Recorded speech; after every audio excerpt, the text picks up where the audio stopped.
Welcome to my channel. I am Neel Kamal और आज हम पढ़ रहे हैं क्लास 8 का second chapter from trade to territory. इस चैप्टर का जो नेक्स्ट सब टॉपिक हम डिस्कस करने जा रहे हैं वो है ट्रेड लेड टू बैटल, यानी किस तरह से ट्रेड बैटल में कन्वर्ट हो गया और किन वजहों से ऐसा हुआ, ये हम इसमें डिस्कस करेंगे। तो इसको जानने के पहले हमें ये जानना जरूरी है कि आखिर बंगाल के नवाब और ईस्ट इंडिया कंपनी के बीच किन किन मुद्दों पे कॉन्फ्लिक्ट था। तो हम देखेंगे कि किन किन मुद्दों पे इनमें लड़ाई की संभावना बन रही थी।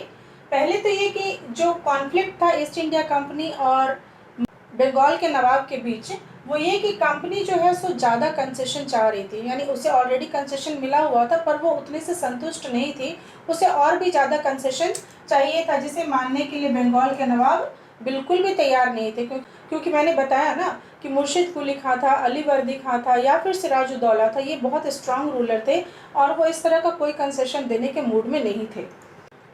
तो जो इन्हें फरमान दिया गया था जिसके तहत ये बंगाल में ड्यूटी फ्री ट्रेड कर रहे थे, तो बंगाल के नवाब ने ये मांगा कि ठीक है, हमें लार्ज मात्रा में ट्रिब्यूट चाहिए, हमें अधिक मात्रा में ये दीजिए।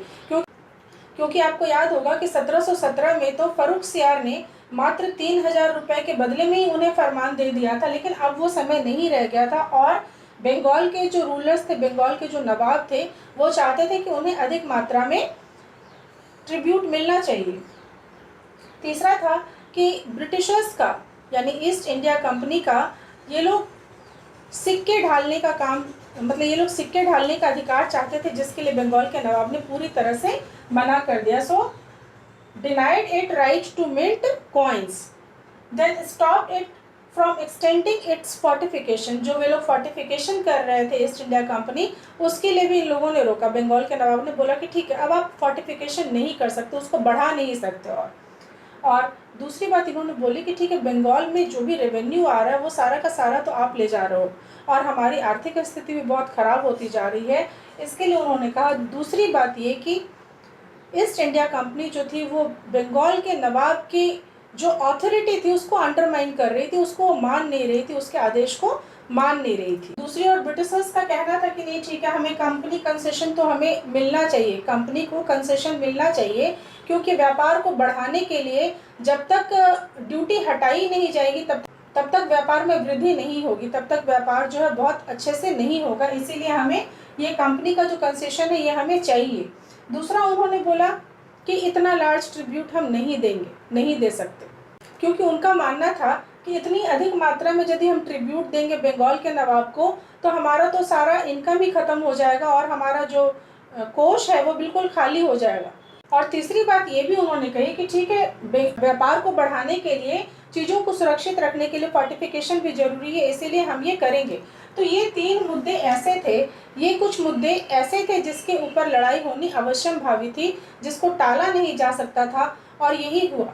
और इस तरह से जो ट्रेड था वो बैटल में कल्मिनेट हो गया। तो जो हमारे इस चैप्टर का नेक्स्ट सेगमेंट है वो है द बैटल ऑफ प्लेसी।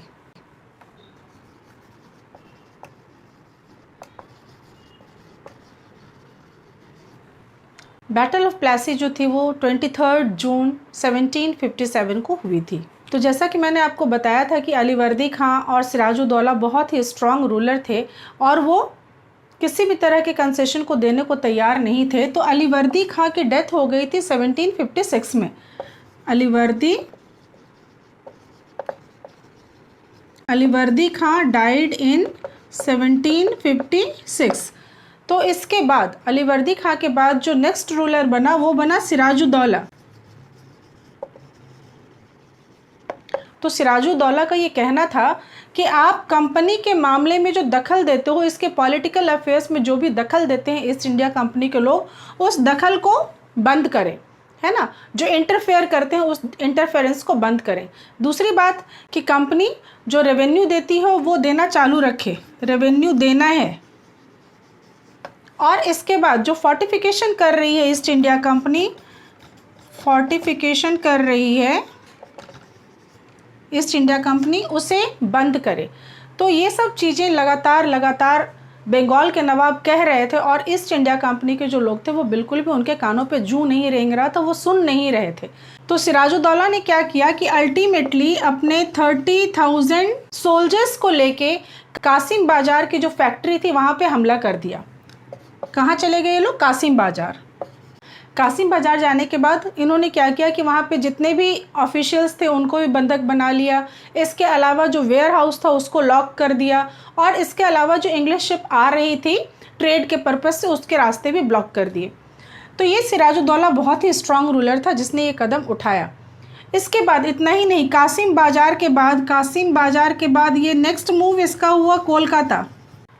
तो ये कासिम बाजार में रुका नहीं बल्कि इसके बाद ये कोलकाता गया और कोलकाता में तकरीबन 146 ऑफिशियल्स को, जो ब्रिटिश ऑफिसर्स थे, उनको इसने एक कोठरी में कैद कर दिया, एक कमरे में बंद कर दिया, जिसमें से तकरीबन 123 लोग जो थे इनकी डेथ हो गई दम घुटने की वजह से। इसीलिए इस घटना को ब्लैक होल ऑफ कैलकाटा कहा जाता है। इस वाली घटना को ब्लैक होल ऑफ कैलकाटा कहते हैं।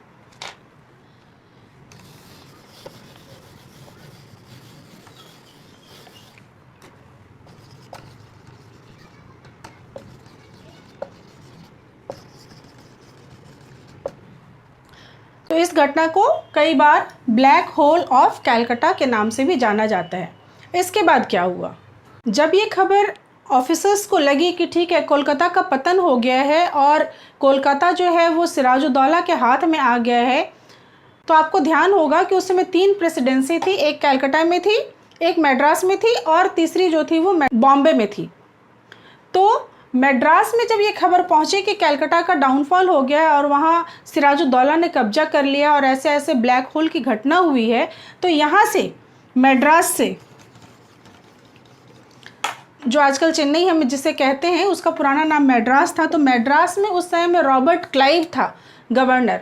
तो रॉबर्ट क्लाइव जो था, रॉबर्ट क्लाइव को भेजा गया कि ठीक है तुम कलकत्ता जाओ और कलकत्ता में जाके सिचुएशंस को संभालो। और रॉबर्ट क्लाइव जो था वो बहुत ही ज़्यादा डिप्लोमेटिक था। इसने क्या किया कि यहाँ पे आने के बाद इसने जो बंगाल नवाब के कुछ विश्वस्त लोग थे उनको अपनी तरफ मिला लिया। इधर सिराजुद्दौला ने क्या किया, रॉबर्ट क्लाइव को तो बुला लिया गया मद्रास से कि ठीक है तुम आके कलकत्ते के सिचुएशन को संभालो। और इधर सिराजुद्दौला क्या कर रहा था, सिराजुद्दौला भी जो था वो अकेले नहीं था। इधर सिराजुद्दौला था,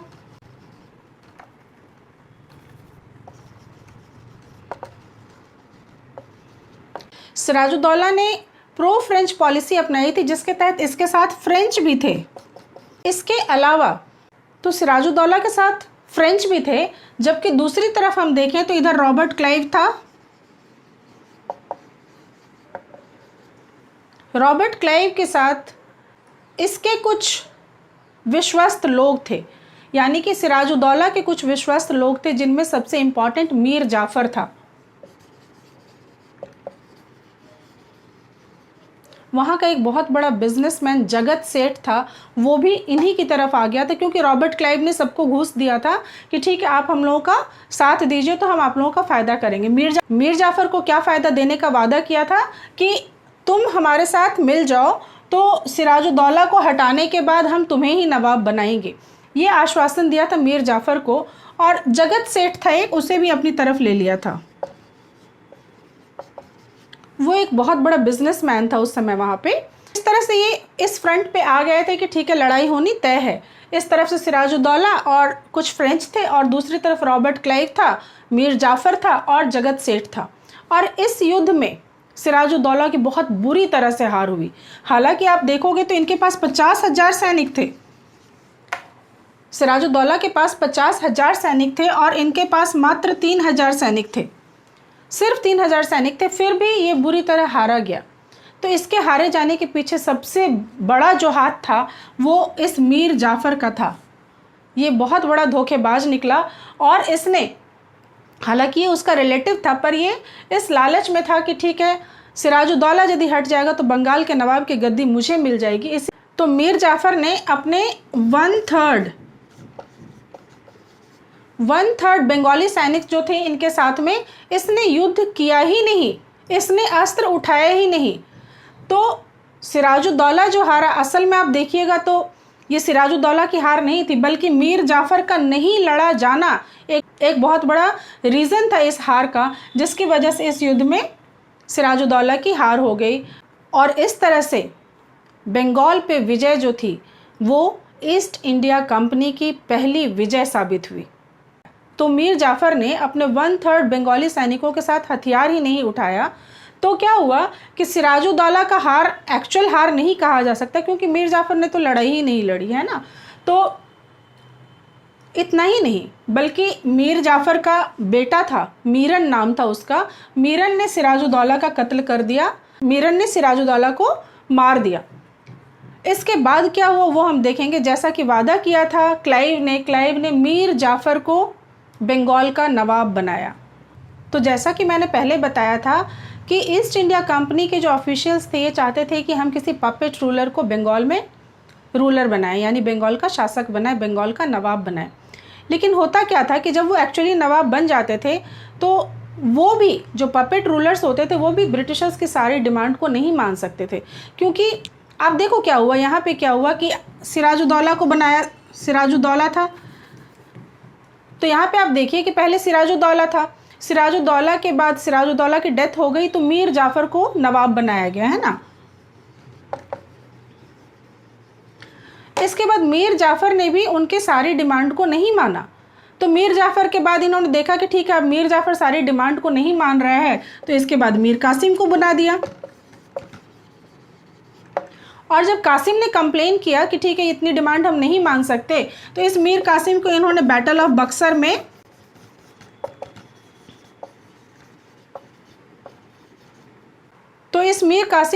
बैटल ऑफ बक्सर में हरा दिया। तो एक सवाल उठता है कि आखिर जब ये पपेट रूलर बनते थे तो फिर क्यों नहीं ब्रिटिशर्स की बात को मानते थे। तो ये समझना बहुत ज़रूरी है कि उनकी अपनी सब्जेक्ट होते थे ना, उनकी अपनी प्रजा थी, उनकी नज़रों में भी तो उनकी कोई इज्जत थी। तो उनकी नज़रों में अपनी डिग्निटी और सॉवरेंटी को बनाए रखने के लिए ज़रूरी था कि वो अंग्रेज़ों की सारी डिमांड को नहीं माने। इसीलिए अंग्रेज़ तो अपने हिसाब से किसी पपेट रूलर को बिठाते थे, पर वो पपेट रूलर जो था थोड़े समय तक तो उनकी बात मानता था और उसके बाद जो है सो रिवोल्ट कर जाता था, उनकी बात नहीं मानता था। यही वजह है कि मीर जाफ़र के बाद मीर कासिम, और मीर कासिम ने भी जब कंप्लेन की कि ठीक है इतनी सारी डिमांड हम नहीं मान सकते, तो उसे फिर बैटल ऑफ बक्सर में हरा दिया और उसके बाद फिर से मीर जाफ़र को बनाया। तो जब मीर जाफ़र को फिर से री इंस्टॉल किया गया और उसे नवाब बनाया गया, तो आप देखिए कि Mir Jafar already 5 lakh per month दे रहा था, 5 लाख पर मंथ दे रहा था ईस्ट इंडिया कंपनी को। इसके अलावा भी ब्रिटिशर्स की डिमांड क्या थी, उन्हें क्या चाहिए था, उन्हें more money, they wanted more money, they wanted more territories. इसके अलावा दे वांटेड मोर रेवेन्यू, यानी जितना मिल रहा था उससे संतुष्टि नहीं थी, इन्हें सब कुछ ज़्यादा चाहिए था और ज़रूरत से ज़्यादा चाहिए था, इतना काफ़ी नहीं था इनके लिए। तो आपको ध्यान होगा कि मैंने बताया था कि इनिशियली जब ये एक ट्रेडिंग ग्रुप के रूप में आए थे तो ये एडमिनिस्टर करना नहीं चाहते थे, लेकिन अब क्या हुआ, समय के साथ साथ इनकी सोच में बदलाव आ गया, क्योंकि पपेट रूलर बनाने के बाद भी इनकी डिमांड सारी पूरी नहीं हो रही थी। 5 लाख रुपए इनके लिए कम था, है ना। इतना जो मनी इनको मिल रहा था ऑलरेडी, इन्हें और भी ज़्यादा चाहिए था, टेरिटरीज चाहिए थी, रेवेन्यू चाहिए थी। और इस बीच क्या हो गया कि मीर जाफ़र की मृत्यु हो गई 1765 में, ठीक है। तो इसके डेथ के बाद ब्रिटिशर्स का भी मूड थोड़ा चेंज हो गया कि बहुत हो गया, हमने बहुत सारे पपेट रूलर्स बना दिए, आखिर कोई काम नहीं आता है और हमारी डिमांड नहीं मानी जाती है, सो बेटर ये होगा कि अब हम खुद ही नवाब बन जाएं। रॉबर्ट क्लाइव ने डिक्लेयर किया, रॉबर्ट क्लाइव ने कहा कि we must indeed become nawabs our self, यानी हमें खुद ही नवाब बनना चाहिए अब, क्योंकि ये पपेट रूलर्स बना के भी हमारा जो एम है, जो हमारा गोल है मैक्सिमम प्रॉफिट कमाने का, वो पूरा नहीं हो रहा है। इसके बाद आप देखेंगे कि बैटल ऑफ बक्सर हुआ, वो 1764 में हुआ। और 1764 में क्या हुआ, यहाँ भी फिर 2 ग्रुप बने जिनके बीच लड़ाइयाँ हुई। पहला ग्रुप है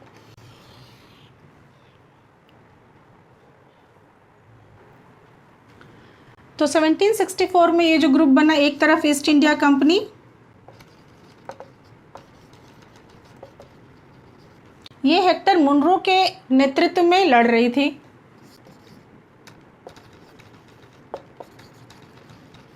और दूसरी तरफ कौन कौन थे वो देखिए। दूसरी तरफ थे, बंगाल की बात है तो बंगाल के नवाब कौन थे उस समय, मैंने बताया था आपको, मीर कासिम। ये नवाब ऑफ बंगाल थे। इसके बाद इसमें अवध के नवाब भी शामिल हुए थे, उनका नाम था शुजाउद्दौला।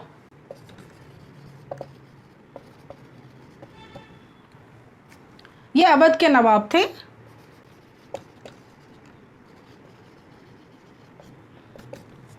इसके अलावे इसमें मुगल रूलर भी शामिल थे,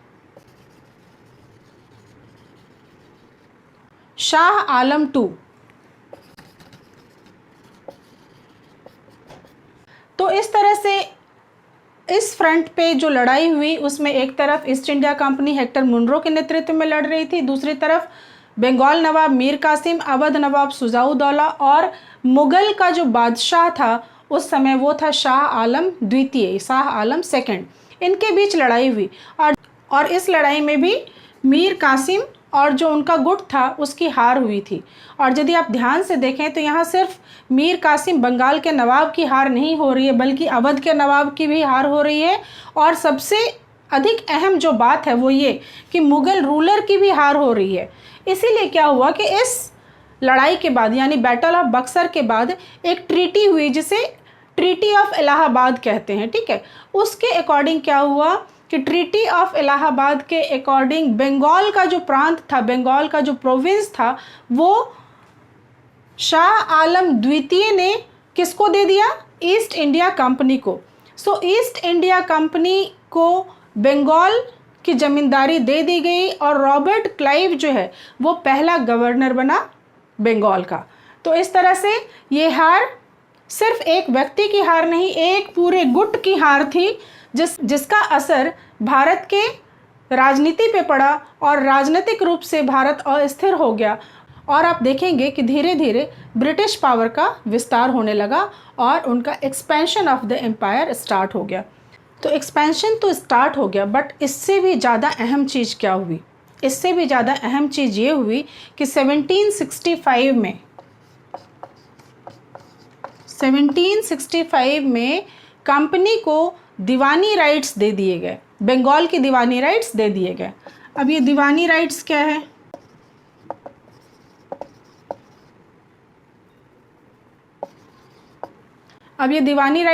दीवानी rights means right to collect tax, revenue जब इकट्ठा करते हैं तो उस राइट को दीवानी राइट कहते हैं। तो 1765 में जब इसको दीवानी राइट्स मिल गई बैटल ऑफ बक्सर के बाद, तो अब देखिए कितना नुकसान हुआ भारत का। तो 1765 में जब दीवानी राइट्स मिल गई तो एक बहुत बड़ी समस्या का समाधान हो गया। अंग्रेज़ों को एक्चुअली पहले जो यहाँ से सामान खरीदते थे उसके बदले में उन्हें गोल्ड एंड सिल्वर,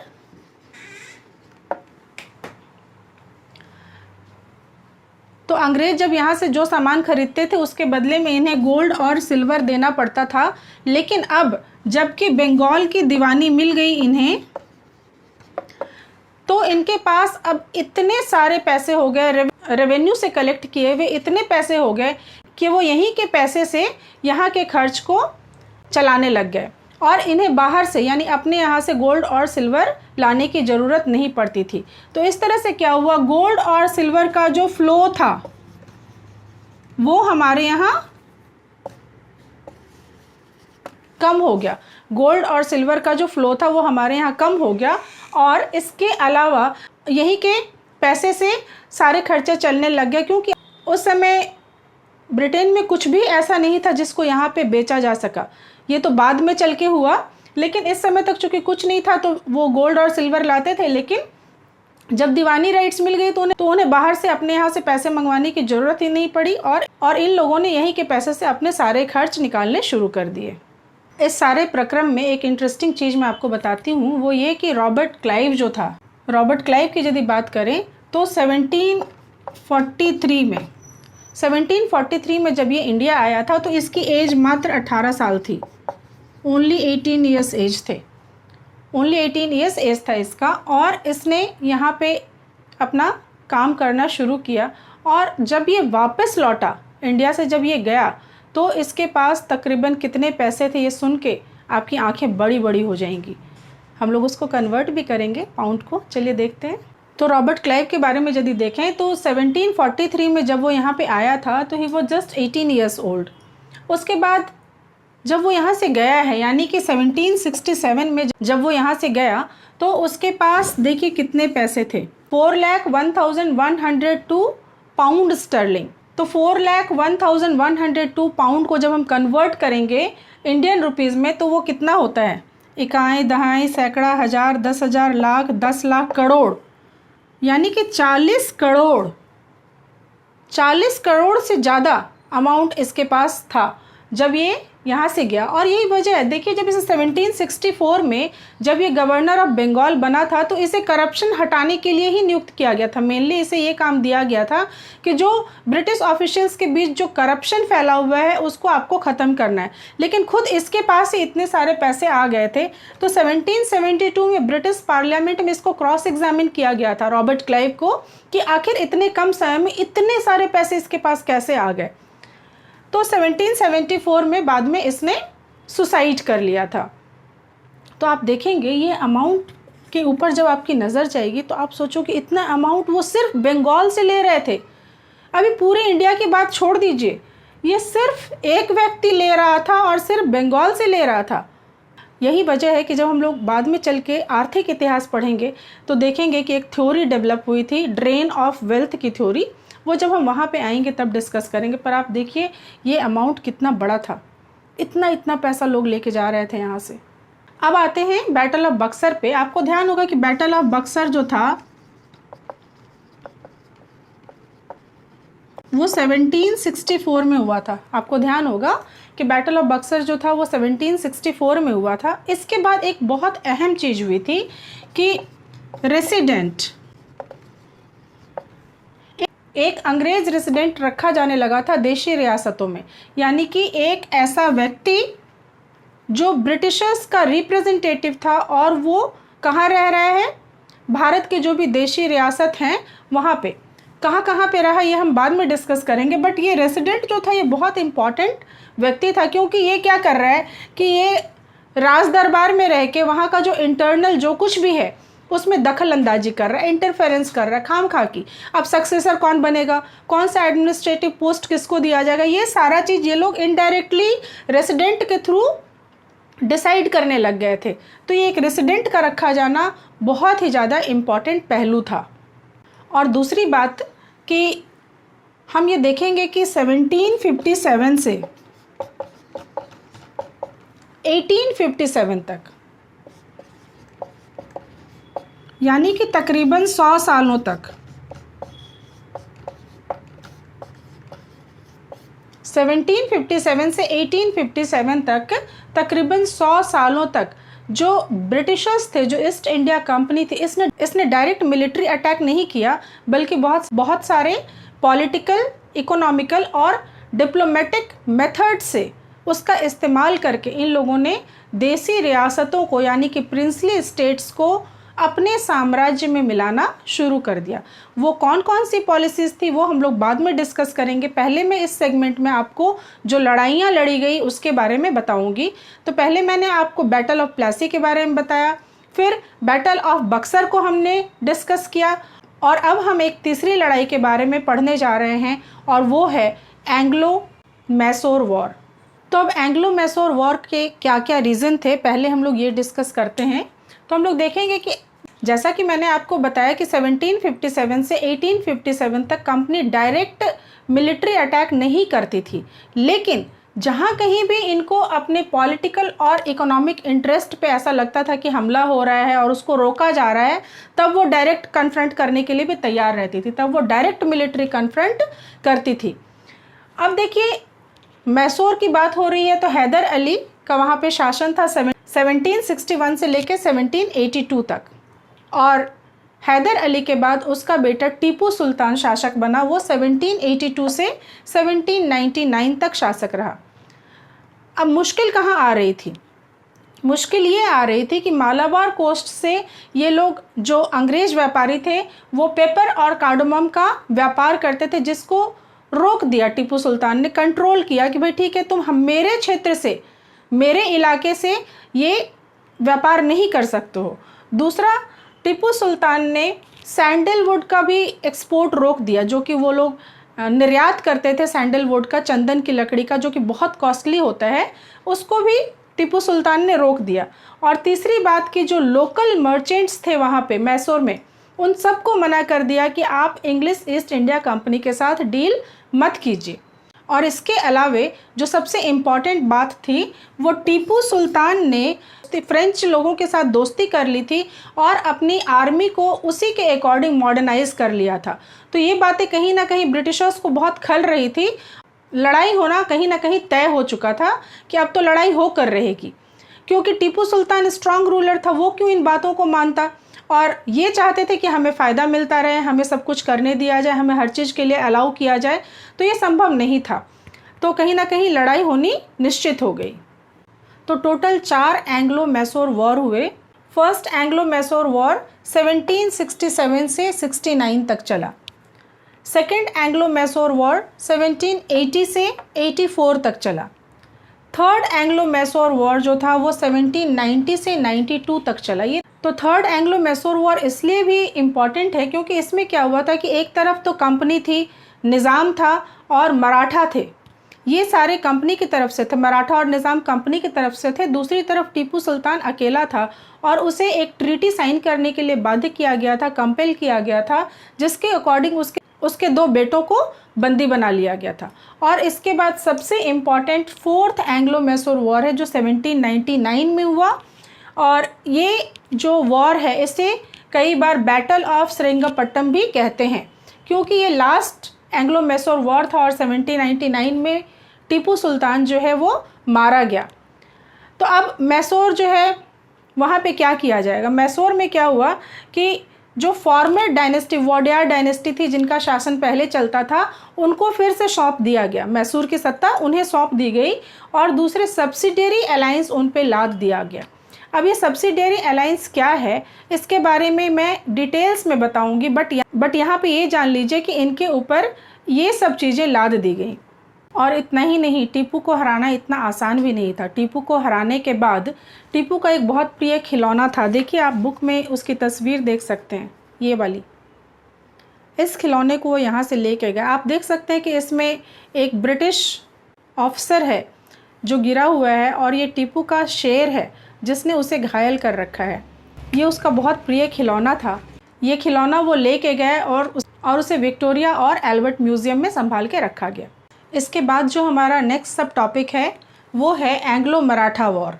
ठीक है, तो हमने बैटल ऑफ प्लासी पढ़ लिया, हमने बैटल ऑफ बक्सर पढ़ लिया, हमने एंग्लो मैसूर वॉर पढ़ा जिसमें 4 लड़ाइयाँ लड़ी गई। और अब हम एंग्लो मराठा वॉर पढ़ेंगे, क्योंकि मराठा भी उस समय ध्यान होगा आपको कि एक बहुत बड़ी शक्ति बन के उभर रही थी।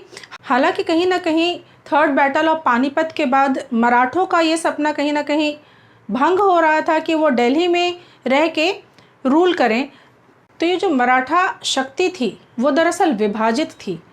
ये सिंधिया, होलकर, गायकवाड़, भोसले, इन सभी में विभाजित थी और इन सभी ने मिलकर एक संघ का निर्माण किया जिसका प्रधान जो था वो पेशवा था, जो कि एडमिनिस्ट्रेटिव रूप से और मिलिट्री रूप से हेड था। तो जो लड़ाइयाँ लड़ी गई वो देखिए, पहली लड़ाई जो थी वो फर्स्ट एंग्लो मराठा वॉर 1782 में हुई और 1782 में सालबाई की ट्रीटी ऑफ सालबाई के साथ इस युद्ध का अंत हुआ। दूसरा देखिए, सेकेंड एंग्लो मराठा वॉर, ये 1803 से 1805 तक चला और इसके बाद यानी सेकेंड मराठा वॉर के बाद उड़ीसा, आगरा और दिल्ली ये जो है किसके कब्जे में चला गया? ईस्ट इंडिया कंपनी के कब्जे में चला गया। इसके बाद हम देखेंगे थर्ड एंग्लो मराठा वॉर जो 1817 से 1819 तक चला। और ये थर्ड एंग्लो मराठा वॉर इसलिए बहुत महत्वपूर्ण है कि इसमें मराठों की शक्ति को पूरी तरह से कुचल कर रख दिया गया था और वो पेशवा जो कि एडमिनिस्ट्रेटिव और मिलिट्री हेड था इन सभी संघों का, उसको उस पोस्ट को ही ख़त्म कर दिया गया और पेशवा को बिठूर भेज दिया गया। कानपुर के पास एक स्थान है बिठूर, वहाँ भेज दिया गया थोड़े बहुत पेंशन के साथ, और इस तरह से मराठा शक्ति को कुचल कर रख दिया गया। तो हमने इस वीडियो में फोकस किया है युद्धों के बारे में। स्टार्ट होता है बंगाल के बैटल ऑफ प्लासी से, बैटल ऑफ बक्सर, फिर आते हैं हम एंग्लो मैसूर वॉर, 4 लड़ाइयाँ थी, और उसके बाद एंग्लो मराठा वॉर, 3 लड़ाइयाँ थी। और इस तरह से मैसूर के शासक की सत्ता को ख़त्म कर दिया गया और पुराने वंश के राजाओं को शासन दे दिया गया, और यहाँ पर भी पेशवा को पेंशन दे के बिठूर भेज दिया गया और आंतरिक सभी शक्तियों का नाश कर दिया गया। तो आज की क्लास मैं यहीं पे ख़त्म करती हूँ, और अपने अगले वीडियो में हम लोग डिस्कस करेंगे पॉलिसीज़ के बारे में। ब्रिटिशर्स ने यहाँ आने के बाद, जैसा कि मैंने बताया था आपको कि 1757 से लेके 1857 तक के 100 ईयर्स में इन लोगों ने डायरेक्ट मिलिट्री अटैक नहीं किए। हाँ, वहाँ पे इन्होंने मिलिट्री अटैक किया जहाँ पे इनका पॉलिटिकल और इकोनॉमिक इंटरेस्ट मारा जाता था, वहाँ पे ये डायरेक्ट मिलिट्री अटैक करते थे। पर इस दौरान इन लोगों ने बहुत सारी पॉलिसीज़ बनाई। वो कौन सी पॉलिसीज़ थी और उस पॉलिसी के तहत कैसे इन लोगों ने जितने भी प्रिंसली स्टेट्स थे उनको किसी न किसी वजहों से अपने एम्पायर में मिला लिया, ये बहुत ही इंटरेस्टिंग टॉपिक है जिसको हम अपने अगली क्लास में पढ़ेंगे। तो ज़रूर से आप देखिएगा, और तब तक के लिए आप मेरे पुराने वीडियोस देखते रहिए, और यदि आपको सचमुच पसंद आए मेरा पढ़ाने का तरीका तो सब्सक्राइब ज़रूर कीजिएगा। Thank you so much.